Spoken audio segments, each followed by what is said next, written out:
this is my addendum to someone else's video. The video is called let me see if I can get it up here. Okay, yeah, I can.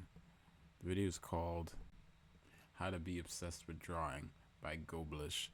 I don't know what it's about, and I don't need to know what it's about, but I like the title of the video, so I'm gonna steal it and use it to make my own think piece. Okay, that's a different video.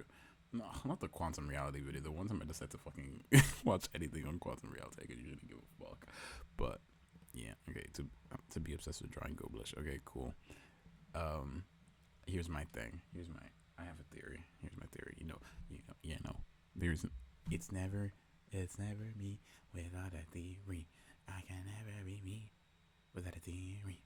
Period. Okay. Ask yourself now. This is the question. This is the question I need to know. If you could take a drug to make you as good as Kim Jong Il, would you do it? If not, why? If not, why? If not, why? If not, why? If you could take a drug to make you as good as Kim Jong Il, would you do it? And why would you not take the drug? Are you not taking the drug because you don't want to cheat? What does cheating mean necessarily? Like, what do you mean by cheating? You don't want to skip ahead. You want to do the process yourself. Is it because you want to enjoy the process of doing it, or is it because you want to say that you did it? You want the validation from showing people that, oh my god, I did the hard work, so you can brag about the hard work? Or is it because you're genuinely curious about the process that made you change, about the processes and the things, and figuring out what about the process made you get better? What were the hurdles that you had to break through, and what did those hurdles teach you about yourself? Like, for example, I'm learning how to paint water now, and I'm in learning how to paint water. I'm learning about whether to how water is just mountains. Like, when you if you look at a lake, it just looks like mountains. The distinction between water and a lake can actually be impossible if they were. What are the words coming out of my mouth? We're gonna have to explain complex things. Why did my brain start doing this? Ah. Anyway, in certain bodies of water, if I was looking at both of them as 3D meshes, right, just sculpted, they look the same. And so learning that water is just kind of glass, which I already knew, but it's weirder when you're noticing it. And these are the most interesting parts of painting for me, of learning my fundamentals, of learning materials. That water is just glass shaped differently, sculpted differently. It's just, that's amazing to me. And finding these little nuggets of the things that you're interested in. Are you driven by curiosity, or are you driven by validation? Is it because art was this tool that people told you, oh my god, you're so good at this, you should definitely continue doing it, oh my god, blah blah, and because you liked hearing that you were good at something, you just kept doing it, but you have no internal interest in art? When you build this internal interest in art for art's sake, that is how you become obsessed with art. That is how art is a self-fulfilling thing. It's renewable energy. The more you draw, the more you need to draw. You know how they people say the more I know, the more I found out I don't know.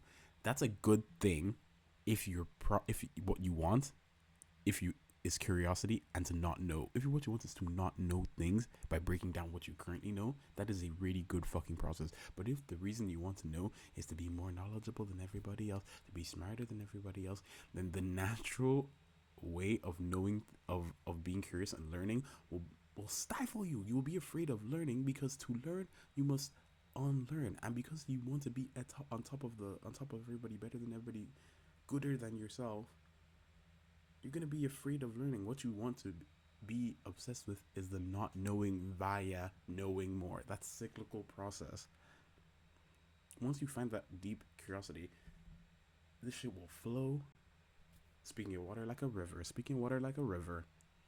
you gotta find that internal chicken and egg situation, and you have to understand yourself a little bit. A lot of this art stuff, a lot of this creativity stuff, and therapy and your psychology and philosophy are all intertwined. You need to go back. And why are you doing this?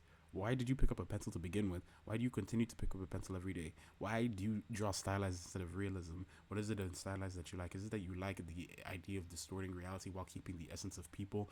Or do you like the idea of seeing more of someone through simplification rather than seeing every little part? If you like realism, is it a meditative process on viewing life as enough as it is without any changing or without any distortion. These like are you close to photographers who see life and don't need to change anything or touch anything, but just their perspective is enough. What is the reason you're doing what you're doing? What is the self knowledge behind your art practice? Get into it. Get into it. And this shit will become way more interesting. Whether it's music, art, photography, drawing, painting, dancing. Why do you like shape language? What is this feeling of satisfaction? What are the times that a dance move is satisfying to you, and what are the times a dance move is meh? Get curious. Start taking notes. Start organizing thoughts. Start be a little researcher. Be a little academic. Then be a little feral with it. Start throwing yourself at the wall. Start opening a thing and just like start painting anger. Get out of your body. Put your personality into your art. Are you a very me focused person, or are you somebody who wants to see other people? Are those things intertwined? How much of your perception of other people is colored by yourself? I was thinking recently about how sometimes people how you see how crazy and animated I am. Because I'm so fucking feral sometimes. I always think people think I'm dumber than I am, which is fine. I always find that funny. Like someone said I reminded them of Tylee, which I think is true. But sometimes I can never tell if people are trying to call me dumb or not. I don't think anyone ever actually is. I think I might just have a little bit of an insecurity. Not that I am dumb. Actually, maybe that too, but that I give dumb and that I'm masking so hard because you're more approachable if you're stupid and people are intimidated by intelligence. So I mask to give dumb so people just like chill out. So I wait, what was I going with? Oh yeah, but I realized that when you talk in a stoic voice and you're very not Jordan Peterson, he's kind of animated, but you're very like heterosexual, metrosexual man, like yogi calmness. People resonate with that. People resonate with the stillness, maybe for deeper soul reasons. But I also think there's something about being more robotic that makes you sound smarter. And sometimes I wonder if just the clarity that comes from people who are robotic and the stillness from it makes people themselves that are perceiving you smarter. Like they're put in when you have modes of brighter intelligence. I think that sometimes the stillness of listening to people who are very calm and talk very clearly just makes you smarter. So you then perceive them as more smart, even though they're not saying anything that sounds. Because sometimes I watch these people that are like super smart, or like for example, people are always like Jordan Peterson isn't making sense, and I'm like, bitch, you just don't understand him. Me and this nigga got locked in. It took me a while. I was also proud of the Jordan Peterson didn't make sense, and a lot of times he doesn't, especially when he talks about trans shit. But when he's talking about philosophy, he's in this bag, and I'm like, but because people don't understand him, they project their lack of understanding onto him, rather than actually seeing him for what he is. Because you can never actually really see someone for what he is. You're always seeing them yourself through them. So I always think about that, and why you like drawing other people is to see other versions of yourself through how you see them. So get into it. Get into that self-understanding bag where your art's gonna thrive from it, and you're gonna thrive from it. It's all flowing into one and the same thing, bruh. Get into it, yeah. Get into it, yeah. Okay, goodbye. This is fun.